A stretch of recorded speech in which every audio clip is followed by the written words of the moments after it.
காலை வேலைக்காக நாங்கள் உமக்கு நன்றி செலுத்துகிறோம். உம்மை துதிக்கிறோம், உம்மை சோஸ்தரிக்கிறோம். தகப்பனே, இந்த வேலையில கூட அப்பா சோஸ்திரம் தகப்பனே, இந்த அருமையான ஒரு ஜெப வேலையை நீர் ஒவ்வொரு நாளும் ஏற்படுத்தி தருகிறீர். அதற்காக நாங்கள் உமக்கு நன்றி செலுத்துகிறோம். ஜெபிக்கிற கலந்து கொள்கிற தகப்பனே அப்பா சோஸ்திரம் அப்பா, வாஞ்சியோடு வந்திருக்கிற ஒவ்வொருவரையும் கர்த்தர் நீர் அபிர்விதமாய் ஆசீர்வதிக்க வேண்டுமாறு ஜெபிக்கிறோம். எல்லா தடைகளையும் நீக்கி போட்டு கர்த்தர் அவர்களுக்கு தகப்பனே அப்பா சோஸ்திரம் மனதின் விருப்பங்கள் வாஞ்சைகளை நிறைவேற்றி தரும்படியாக நாங்கள் ஜெபிக்கிறோம். அடியனையும் கூட ஒவ்வொரு வாரமும் வெள்ளிக்கிழமை வியாழக்கிழமையில தகப்பனை கூட்டி சேர்க்கும்படியாக தகப்பனுடைய வார்த்தையை பகிர்ந்து கொள்ளும்படியாக பாராட்டி வருகிற கிருபைக்காக நாங்கள் உமக்கு நன்றி செலுத்துகிறோம். இந்த நாளிலும் தகப்பனை வேதாமத்திலிருந்து பகுதியை நாங்கள் தியானிக்கும் போது கர்த்தர் நீர் இடைப்படும்படியாக, நீர் எங்களோடு பேசும்படியாக அப்பா சோஸ்திரம் எங்களை நாங்கள் தாழ்த்தி உடைய கரத்தில் ஒப்பு கொடுக்கிறோம். கர்த்தருடைய கரம் கூடந்து வழி நடத்தும்படியாக தகப்பனே அப்பா சோஸ்திரம் இந்த காரியங்களை நாங்கள் வாசித்து அப்பா சோஸ்திரம் தியானிக்கும் போது கர்த்தர் நீர் எந்த விதத்துல இடைபட வேண்டுமோ அந்த விதத்துல நீர் இடைபட வேண்டும் என்று சொல்லி எங்களை தாழ்த்தி ஒப்பு கொடுக்கிறோம். ஒரு விஷயம் கூட எங்களை பரிசுத்தப்படுத்துங்க. உடைய சத்தத்தை கேட்க உதவி செய்யுங்க. அடியனை மறைத்து வெளிப்படுங்க. இயேசு கிறிஸ்து ஜெபிக்கிறோம் நல்ல பிதாவே, ஆமேன் ஆமேன்.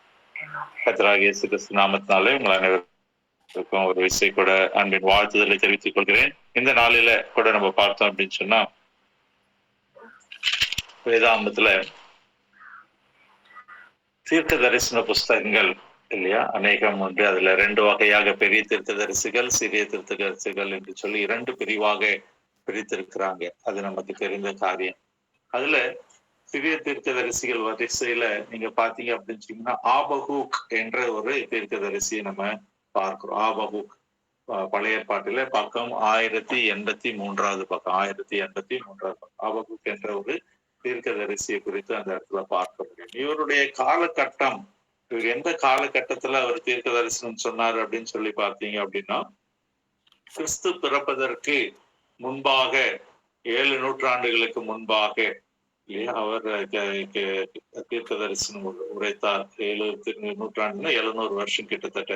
அப்படியே அந்த அப்ராக்சிமேட்டா அந்த பீரியட்ல அவர் அங்க தீர்க்க தரிசனம் உரைத்தார். எந்த தேசத்துல இருந்தார் அப்படின்னு சொல்லி பார்த்தீங்கன்னா, யூதயா தேசத்துல அவர் இருந்தார். யூதயா தேசத்து மக்களுக்காக அவர் இல்லையா பாரம்பட்டு அவர் தீர்க்க தரிசனம், கர்த்தருடைய வார்த்தை அவருக்கு வெளிப்படுகிறது. அதை வைத்து அவர் காரியங்களை பேசுகிறத பார்க்கணும். இது வித்தியாசமான மற்ற தீர்க்க தரிசிகளுக்கும் இந்த தீர்க்க தரிசன புஸ்தகங்களுக்கும் ஒரு வித்தியாசம் உண்டு. மற்ற தீர்க்க தரிசனங்கள்லாம் கர்த்தர் என்ன அந்த மக்களுக்கு சொல்லியிருக்காரோ, அந்த மக்களுக்குரிய காரியங்களை சொல்லியிருக்காரோ அது குறித்து அநேக தீர்க்க தரிசன புஸ்தகங்களை தீர்க்க தரிசிகள் சொல்லுவாங்க. இதுல கர்த்தர் சில காரியங்களை ஆபகூக்கு சொல்லி இருக்கிறாரு. அதாவது யூதயா தேசத்துக்கு பத்தி யூதாவை குறித்து கர்த்தர் தீர்க்க தரிசனம் சொல்லியிருக்காரு. பாபிலோனால இது சிறைப்பட்டு போக போகுது, பாபிலோனால இது அடிமைப்படுத்தப்பட போகிறது, பாபிலோன் ராஜா இவர்களை கொடுமைப்படுத்த போகிறான் அப்படின்னு சொல்லி கர்த்தருடைய வார்த்தை ஆபகூக்கு வந்த உடனே ஆபகூக்கும் கர்த்தருக்கும் நடக்கிற ஒரு கான்வர்சேஷன், ஒரு உரையாடல் தான் இந்த ஆபகூக் புஸ்தகம். 1ஆம் அதிகாரம், 2ஆம் அதிகாரம், 3ஆம் அதிகாரம், மொத்தம் 3 அதிகாரங்கள் இதுல இருக்கு. நீங்க வீட்டுல இருக்கும்போது நல்லா பொறுமையா வாசித்து பாருங்க. இதுதான் இதனுடைய பின்பகுதி இல்லையா. ஒருவேளை இந்த ஆபகூக் புஸ்தகம் என்ன ஏதுன்னு தெரியல அப்படின்னு சொன்னா இதுதான் இதனுடைய பின்னோட்டம் இல்லையா. இவர் யூதா தேசத்துக்காக கர்த்தர் சொன்ன தீர்க்க தரிசனத்தை குறித்தான ஒரு மனோபாரத்தினால, மனதில் ஏற்பட்ட ஒரு கிளேசத்தினால கர்த்தரோடு பேசுகிறதான ஒரு காரியம். அதுக்கப்புறமா 2ஆம் அதிகாரத்துல கர்த்தர் இவரோட பேசுவார், ஆபகூக்கோட பேசுவார். 3ஆம் அதிகாரத்துல ஆபகூக்குடைய மனநிலைமை எப்படி மாறுகிறது என்பதை நம்ம அறிந்து கொள்ள முடியும்.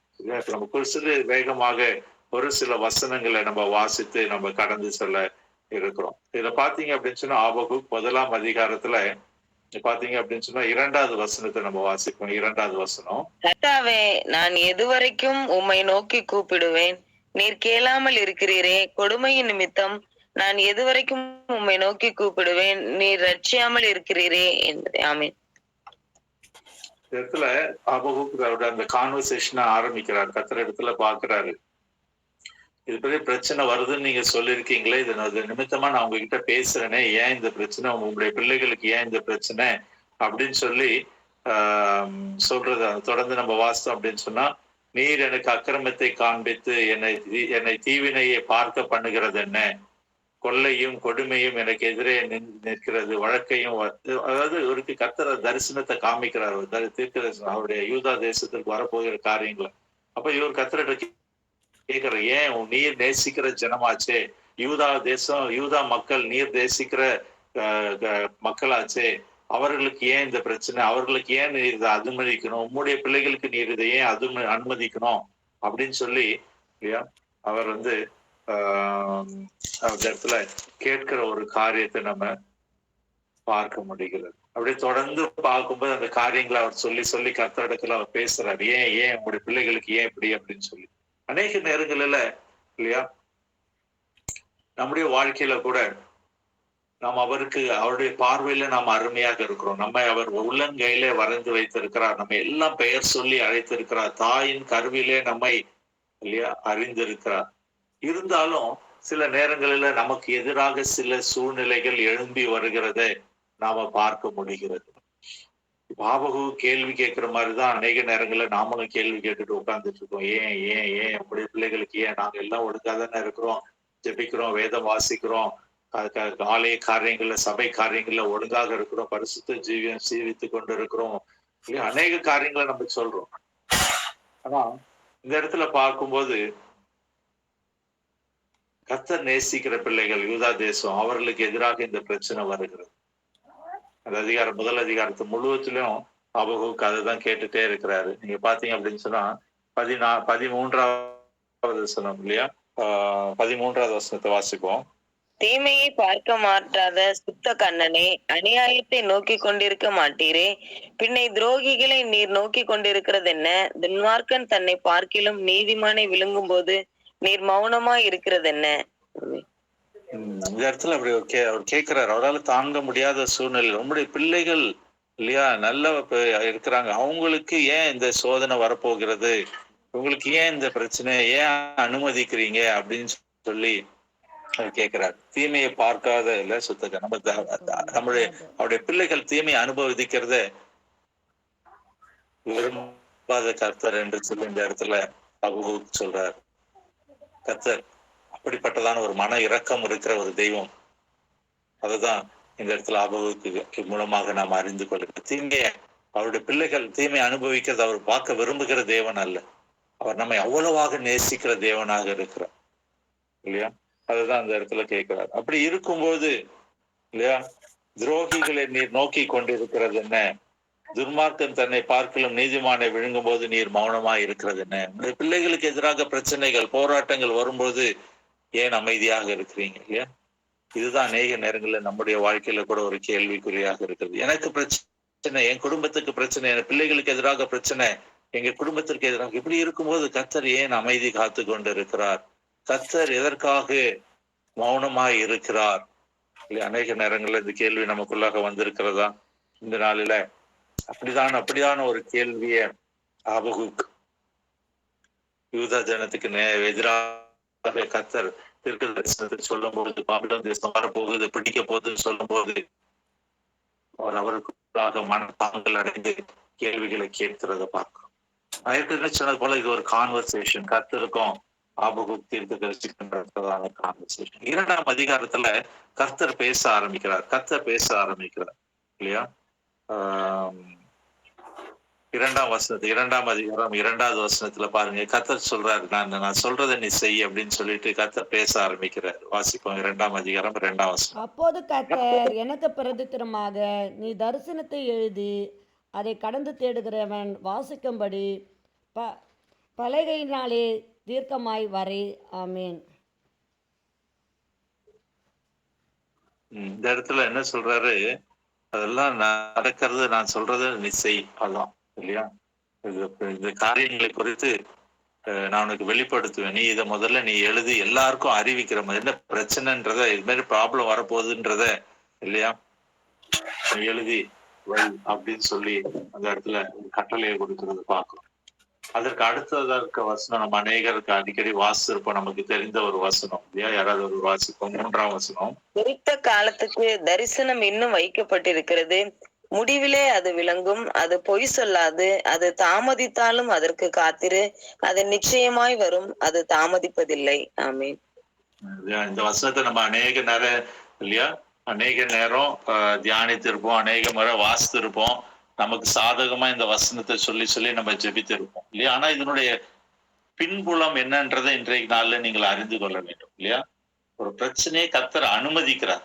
பிரச்சனைய, போராட்டத்தை, சூழ்நிலையை கர்த்தர் அனுமதிக்கிறார். அனுமதித்ததன் விளைவாக இந்த காரியத்தை சொல்றாரு. நீ இதெல்லாம் எழுதி வை, இதெல்லாம் நடக்கும், ஆனாலும் முடிவுல சாதகமா இருக்கும் அப்படின்றத இல்லையா கர்த்தர் சொல்றார். ஒருவேளை நம்முடைய வாழ்க்கையில பிரச்சனைகள், போராட்டங்கள் இருந்தாலும் கர்த்தர் அதற்கான ஒரு முடிவை அவர் வைத்திருக்கிறார். உன் நம்பிக்கை வீண் போகாது, நிச்சயமாய் முடிவு உண்டு இல்லையா. கர்த்தர் நமக்கென்று அநேக நாள் காத்திருக்கிறது இல்லையா. காரியங்கள் கைகூடி வரும்போது சந்தோஷத்தை கொடுக்கிறதாக காணும். அதே போலதான் இந்த இடத்துல குறித்த காலத்திற்கு என்று தரிசனம் இன்னும் வைக்கப்பட்டிருக்கு. முடிவிலே அது விளங்கும். அது பொய் சொல்லாது. அது தாமதித்தாலும் அதற்கு காத்திரு. அது நிச்சயமாய் வரும் அப்படின்னு சொல்லிட்டு தொடர்ந்து கர்த்தர் அநேக காரியங்களை ஆபக்கு கூட பேசிட்டு வராரு இல்லையா. அதுல 4வது வசனத்துடைய மைய பகுதியில பாத்தீங்கன்னா, தன் விசுவாசத்தினாலே நீதிமான் பிழைப்பான். அதுதான் ஒரு முக்கியமான ஒரு காரியம். தன் விசுவாசத்தினாலே நீதிமான் பிழைப்பான் அப்படின்னு சொல்லி பார்ப்போம். போராட்டங்கள், உபத்திரவங்கள், பிரச்சனைகள் இது எல்லாம் வாழ்க்கையில வரதான் செய்யும். ஆனா அதன் பாதையில பிழைக்க வேண்டும் என்று சொன்னால், சர்வை பண்ண வேண்டும் என்று சொன்னால், ஆசீர்வாதத்தை முடிவில சுதந்திரித்துக் கொள்ள வேண்டும் என்று சொன்னால் இல்லையா, விசுவாசம் காணப்பட வேண்டும். விசுவாசத்தினால் நீதிமான் பிழைப்பான். விசுவாசம் நீதிமானான இருக்கிற வாழ்க்கை துன்மார்க்க வாழ்க்கை இல்லாதபடி கர்த்தருக்கு ஏற்ற வாழ்க்கை இருக்கணும். அதே நேரத்துல விசுவாசம் இருக்கணும். அப்படி இருக்கும்போது அந்த முடிவுல அந்த ஆசீர்வாதத்தை சுதந்திரத்துக் கொள்ள முடியும் அப்படின்னு சொல்லிட்டு இல்லையா. அநேக காரியங்களை கர்த்தர் அப்படியே சொல்லி பேசிட்டே வராரு. பேசிட்டே வந்துட்டு இல்லையா, மறுபடியும் 3ஆம் அதிகாரத்துக்குள்ள நீங்க வந்தீங்க அப்படின்னு சொன்னா, 3ஆம் அதிகாரத்துக்குள்ள வந்த உடனே அந்த இடத்துல மறுபடியும் ஆபகுக்கு பேச ஆரம்பிக்கிறார் கர்த்தர் இடத்துல. ஏன்னா நான் ஏற்கனவே சொன்னேன், இது கர்த்தருக்கும் ஆபகுக்கும் நடக்கிற ஒரு கான்வர்சேஷன் தான் இந்த ஆபகு தீர்க்கதரிசியினுடைய புஸ்தகம் இல்லையா. கர்த்தர் அவருக்கு வெளிப்படுத்தி இருக்கிறாரு யூதாக்கு இந்த பிரச்சனை வரப்போகுதுன்ட்டு. அதை குறித்ததான கான்வர்சேஷன் தான் இது இல்லையா. 2வது வசனத்தை நம்ம வாசிப்போம். 3ஆம் அதிகாரம் 2வது வசனம். கர்த்தாவே, நீர் வெளிப்படுத்தினதை நான் கேட்டேன், எனக்கு பயம் உண்டாயிற்று. கர்த்தாவே, வருஷங்களின் நடுவிலே உம்முடைய கிரியையை உயிர்ப்பியும், வருஷங்களின் நடுவிலே அதை விளங்க பண்ணும். கோபித்தாலும் இரக்கத்தை நினைத்தருளும். ஆமென். பண்ணுவீர், கோபித்த நினைத்தருளும். இதுல பாத்தீங்க அப்படின்னு சொன்னா, அவர் பேசுறாரு இல்லையா. அவர் ஏற்கனவே பேசின காரியங்களை குறித்து கர்த்தர் வெளிப்படுத்தின உடனே அவரு மனசுக்குள்ள ஒரு மாற்றம் வருகிறத பார்ப்போம். முதல் அதிகாரத்துல நீங்க வாசிக்கும் போது ஆபகு பேசின காரியங்களுக்கும் 3ஆம் அதிகாரத்துல ஆபகு பேசுகிற காரியங்கள்லயும் ஆபகுனுடைய மனநிலைமையில, ஆபகுனுடைய சிந்தனையில, ஆபகுனுடைய உள்ளத்துல, ஆபகுனுடைய எண்ணத்துல ஏற்படுகிற மாற்றத்தை அவர் இங்க பார்க்க முடியும் இல்லையா.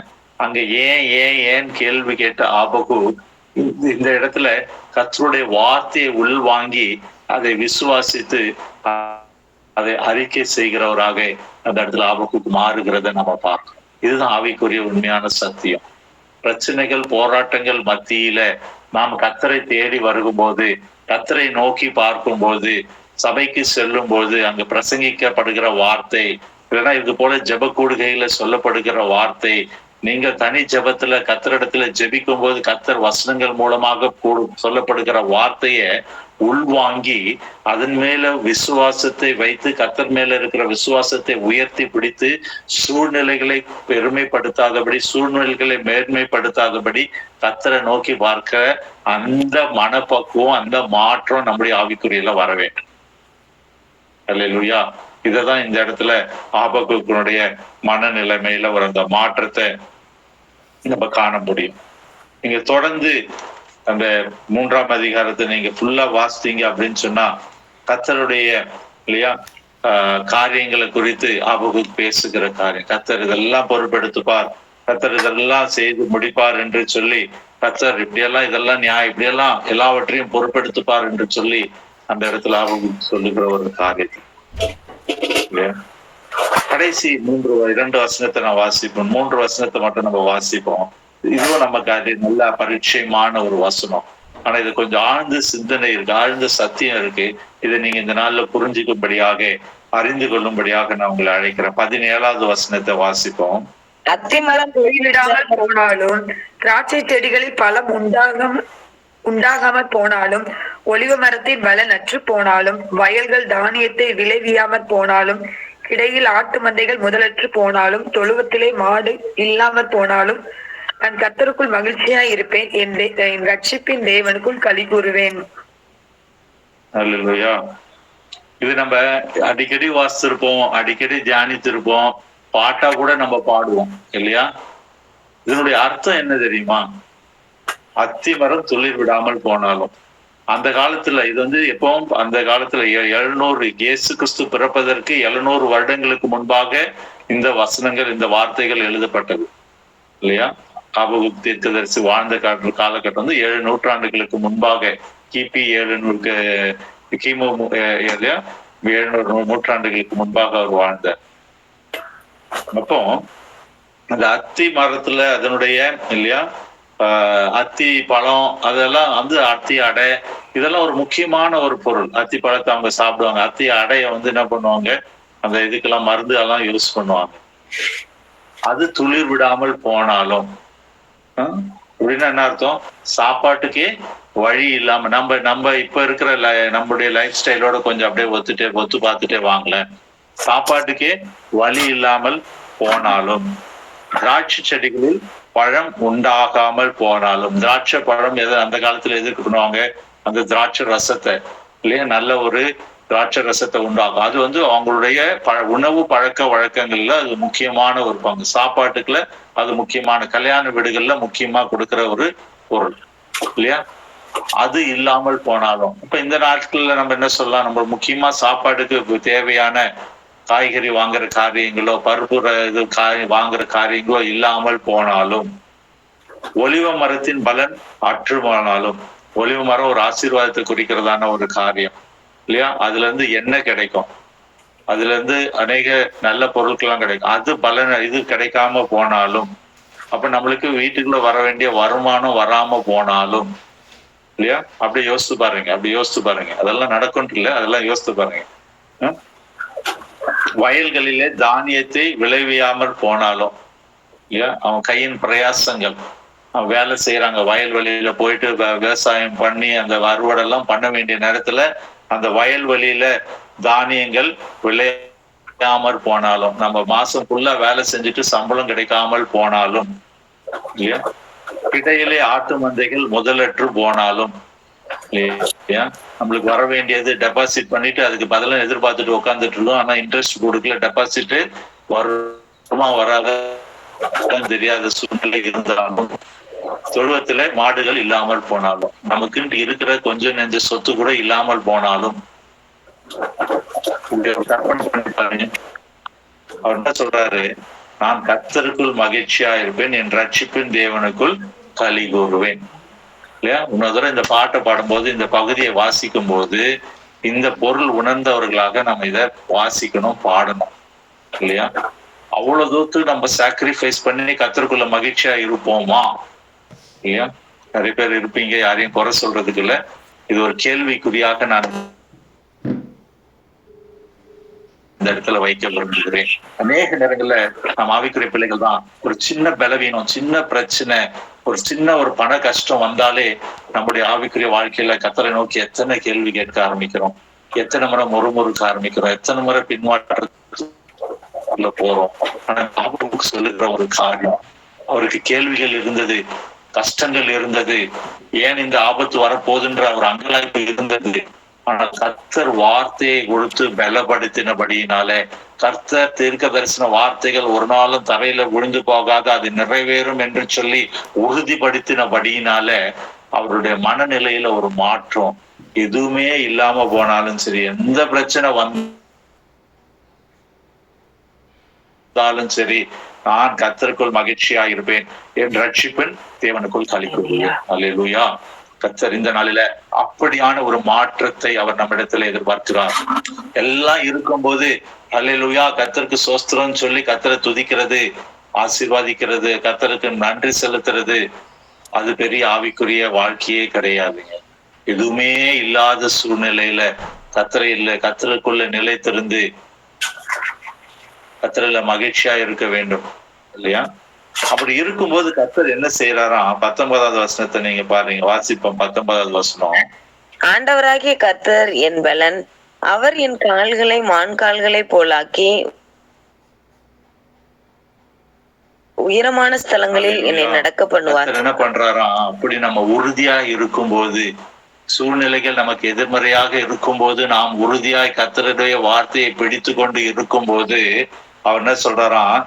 கர்த்தர் என் பலன், கர்த்தர் என் பலன். அவர் என்ன சொல்றாரு? அவர் என் கால்களை மான் கால்களை போல் ஆக்கி உயரமான ஸ்தலங்களிலே என்னை நடக்க பண்ணுவார், என்னை தாழ்ந்து விடவே மாட்டார். கர்த்தர் என்னை உயர்ந்த ஸ்தலத்துல வைப்பார், மான் கால்களை போல உறுதியா என்னை பலப்படுத்துவார். அல்லேலூயா. இதுதாங்க ஆவிக்குரிய சத்தியம். இதுதாங்க இன்றைய நாளில கர்த்தர் நம்மோட பேசுகிற ஒரு காரியம்.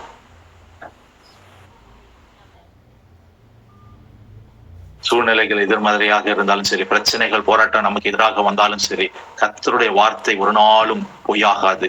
வாக்குரைத்த தேவன் அவர் உண்மை உள்ளவராகவே இருக்கிறார். இந்த நாளில நிச்சயமாக அவர் நம்மோடு இருந்து பெரிய காரியங்களை செய்ய அவர் வல்லவராய் இருக்கிறார். நாம் உறுதியாய் இருக்க வேண்டும். சூழ்நிலைகள் எப்பேராக எதிராக இருந்தாலும் சரி, நான் கர்த்தருக்குள்ளே நிலைத்திருப்பேன், அவருக்குள்ளே மகிழ்ந்திருப்பேன் என்று சொல்லி, நான் கர்த்தருக்குள் மகிழ்ச்சியா இருப்பேன், என் ரட்சிப்பின் தேவனுக்குள் களி கூறுவேன். நம்ம உறுதியா செய்யும் போது கர்த்தர் நம்முடைய விசுவாசத்தை பார்த்து, நம்முடைய விசுவாசத்தின் அளவை பார்த்து அவர் நம்மை உயர்த்துகிறவராக, ரட்சிக்கிறவராக, ஆசீர்வதிக்கிறவராக, நமக்கு ஏற்ற பலனை அவர் கொடுக்கிறவராக அவர் காணப்படுகிறார். மான்களை போல உயர்ந்த ஸ்தலத்துல அவரை நம்மை நடக்க பண்ணுவார். நம்ம தாழ்ந்து போக மாட்டோம், மற்றவர்களுக்கு முன்னாடி தலை குனிந்து போக மாட்டோம், மற்றவர்கள் நம்ம இழிவுபடுத்துற மாதிரியான சூழ்நிலைகளுக்கு போக மாட்டோம். அவர் நம்மை உயர்ந்த ஸ்தலங்களில் அவர் நடக்க பண்ண வல்லவராக இருக்கிறார். அல்லேலூயா. இந்த நாளில இந்த வார்த்தைகளை கேட்ட நம்முடைய வாழ்க்கையில விசுவாசம் காணப்பட வேண்டும். சூழ்நிலைகளை பார்த்து பதறுகிறவர்களாக இல்லாதபடி, சூழ்நிலைகளை பார்த்து அங்கலாய்க்கிறவர்களாக இல்லாதபடி, உபத்திரம் உண்டு, போராட்டம் உண்டு, ஆனாலும் நான் உலகத்தை ஜெயித்தேன், திடன் கொள்ளுங்கள் என்று சொல்லி கர்த்தர் சொல்லி இருக்கிறார். ஆகையாலே இந்த நாளில ஒரு தீர்மானம் எடுக்கும்படியாக நாம் அழைக்கப்படுவோம். இந்த நாளில ஒரு தீர்மானம். அத்திமரம் துளிர் விடாமல் போனாலும், திராட்சை செடிகளில் பழம் இல்லாமல் போனாலும், ஒலிவு மரத்தின் பலன் அற்று போனாலும், வயல்களிலே தானியம் விளையாமல் போனாலும், கிடையிலே ஆட்டு மந்தல் அற்று போனாலும், தொழுவத்திலே மாடுகள் இல்லாமல் போனாலும், இயேசு கிறிஸ்து பிறப்பதற்கு 700 வருஷத்துக்கு முன்னாடி ஒரு குடும்பத்திற்கு அடிப்படையா இருக்கிற, குடும்ப வாழ்வாதாரத்துக்கு அடிப்படையா இருக்கிற இத்தனை காரியங்கள் இல்லாமல் போனாலும் நான் கர்த்தருக்குள் மகிழ்ச்சியா இருப்பேன் என்று சொல்லுகிற அந்த மனப்பக்குவம் வந்தது போல இந்த நாளில நம்முடைய வாழ்க்கையில காணப்படுகிற சூழ்நிலைகள் நமக்கு எதிராக இருந்தாலும், ஒருவேளை சில இழப்புகளை நம்ம சந்திக்க நேர்ந்தாலும், நான் கர்த்தருக்குள் மகிழ்ச்சியா இருப்பேன் என்று சொல்லி ஒரு தீர்மானத்தை எடுப்போமா? அப்படி ஒரு தீர்மானத்தை எடுக்கும்போது சத்ருவானவன் வெட்கப்பட்டு போவான், கர்த்தருடைய நாமம் உயர்த்தப்படும், கர்த்தர் நமக்கென்று பெரிய காரியங்களை அவர் செய்ய வல்லவராய் இருக்கிறார். ஜெபிப்போமா? எங்கள் அன்பின் பரம தகப்பனே, அப்பா, நாங்கள் உமக்கு நன்றி செலுத்துகிறோம், உம்மை துதிக்கிறோம், உம்மை சோஸ்தரிக்கிறோம், நன்றி செலுத்துகிறோம்ப்பா. இந்த நாளில தகப்பனே, நீர் எதற்காக இந்த பகுதியை தியானிக்கும்படியாக ஏவினோ தெரியல. கர்த்தர் நீரோடு ஒவ்வொருவோடு நீ பேசி கொண்டு இருக்கீங்கப்பா. விசேஷ விதமாக தகப்பனை சூழ்நிலைகளை பார்த்து அங்கலாய்த்து கொண்டு, ஏன் இந்த போராட்டம், ஏன் இந்த கவலை, ஏன் இந்த கண்ணீர், ஏன் என் குடும்பத்துக்கு இப்படியான ஒரு சூழல் என்று சொல்லி தகப்பனே அங்கலாய்த்து கொண்டு இருந்தவர்களுக்கு கர்த்தர் தகப்பனே விசேஷ விதமாய் நீர் பேசி இருக்கிறீங்க. உன்னுடைய வார்த்தை ஒரு நாளும் வீணாக போவதில்லை என்று சொல்லியிருக்கீங்க. நிச்சயமாய் அது விளங்கும், நிச்சயமாய் அது நடைபெறும், முடிவிலே அது விளங்கும் என்று சொல்லியிருக்கீங்க. அதற்காக உமக்கு நன்றி. கர்த்தர் ஒவ்வொருவரையும் அவனமாகவே ஆசீர்வதிக்க போகிறீங்க. அதற்காக உமக்கு நன்றி. கொடுத்திருக்கிற வார்த்தைகள், தரிசன வார்த்தைகள், தீர்க்க தரிசன வார்த்தைகள், வாக்குத்தத்த வார்த்தைகள் ஒரு நாளும் வீணாக போகாதபடி கர்த்தர் நீர் ஒவ்வொருடைய வாழ்க்கையிலும் அதிசயங்களையும் அற்புதங்களையும் தகப்பனே நீர் காண செய்ய போகிறபடினாலே உமக்கு நாங்கள் நன்றி செலுத்தும். தொடர்ந்து உடைய கிருபை தயவு கூடந்து வழி நடத்தும். ஒவ்வொரு நாளும் அப்பா இந்த அதிகாலையில வந்து ஜெபிக்கிற பிள்ளைகளுக்கு அப்பா சொஸ்திரம் நீர் நன்மையாலே முடிசூடும்படியாக நாங்கள் ஜெபிக்கிறோம். எல்லா தடைகளையும் நீக்கப்படுது. தொடர்ந்து உமக்குள்ளாக ஆவிக்குரிய வாழ்க்கையில வளரும்படியாக, குடும்பம் தகப்பனை ஆசீர்வதிக்கப்படும்படியாக, இவர்கள் மூலமாக அநேகர் உமண்டை வழிநடத்தப்படும்படியாக கர்த்தர் நீர் பெரிய காரியங்களை செய்யும்படியாக நாங்கள் ஜெபிக்கிறோம். தொடர்ந்து உடைய கிருபை தயவு கூடந்து வழி நடத்திட்டோம். கர்த்தர் நீர் அப்படி செய்ய போகிறதற்காக உமக்கு நன்றி செலுத்துகிறோம். பாஸ்டர் மார்னிங் சார் ஐயாக்காக, அவர் குடும்பத்திற்காக நன்றி செலுத்துகிறோம். அவரோடு இணைந்து ஜெபத்துல பங்கு பெறுகிற ஒவ்வொரு குடும்பத்தையும் கர்த்தர் பொறுப்பெடுத்துக்கிறோம். பார்த்துக்கொள்ளுங்க, வழி நடத்துங்க. எங்களை தாழ்த்தி இந்த கரத்துல ஒப்பு கொடுக்கிறோம். மீட்பர் இயேசு கிறிஸ்து ஜெபிக்கிறோம் நல்ல பிதாவே, ஆமென்.